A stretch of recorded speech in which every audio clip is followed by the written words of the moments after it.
Hello friends, आज आपण पाहणार आहोत simple future tense. Simple future tense तर जे काही घडत असतं भविष्यात ते आपण सिंपल फ्युचर टेन्समध्ये इंग्लिशमध्ये पाहणार आहोत.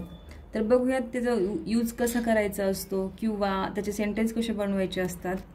तर याचा to explain an action which will happen in future or predict the future. फ्युचरमधल्या म्हणजे डिपेंड असतं फ्युचरवर किंवा फ्युचरमध्ये घडणाऱ्या गोष्टी असतात त्या आपण सिंपल फ्युचर टेन्समध्ये बघत असतो.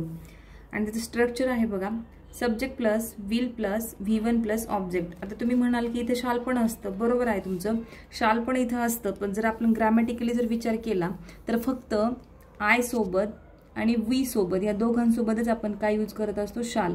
अदरवाईज जेवढे पण सगळे रिमेनिंग असतात आपले प्रोनाउन त्यांच्यासोबत आपण काय करणार आहोत, यूज विलच करणार आहोत.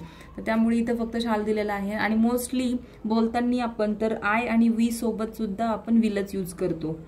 तर ग्रॅमॅटिकली जेव्हा विचार करणार तेव्हा ही गोष्ट लक्षात ठेवायची, आय आणि वी सोबत तुम्हाला शाल यूज करायचा आहे. अदरवाईज नेहमी बोलताना वगैरे पण तुम्ही विल यूज करू शकता.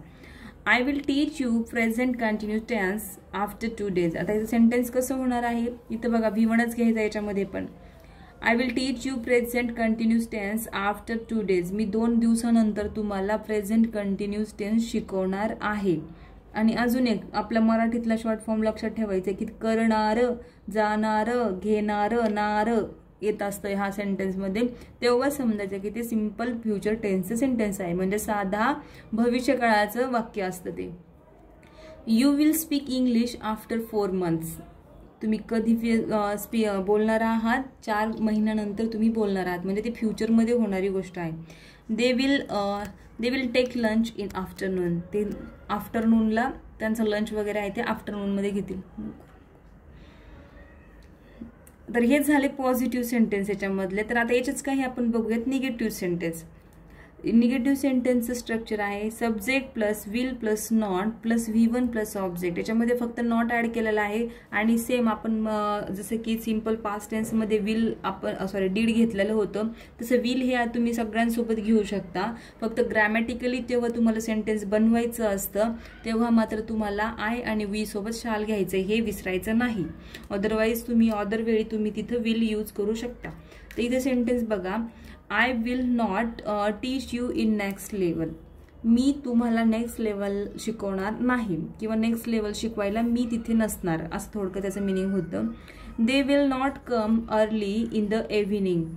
ते कधी म्हणजे ते येणार नाही, इव्हिनिंगला ते लवकर येणार नाहीत. Akash will not work with you. Akash तुझ्यासोबत काम करणार नाही.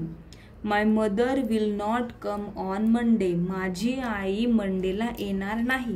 तर हे झाले काही निगेटिव्ह सेंटेन्स. तर याचेच आपल्याला काय करायचे आहेत, येस नो टाईपचे सेंटेन्स बघायचे आहेत. तर कसे करणार आहोत, विल. आता इथे हेल्पिंग व्हर्ब अगोदर येत असतं. कधी पण लक्षात ठेवायचे की जेव्हा आपण येस नो टाईपचं सेंटेन्स वाचतो, बनवतो किंवा बोलायचं असतं तेव्हा आपल्याला हेल्पिंग व्हर्ब सुरुवातीला घ्यायचं असतं.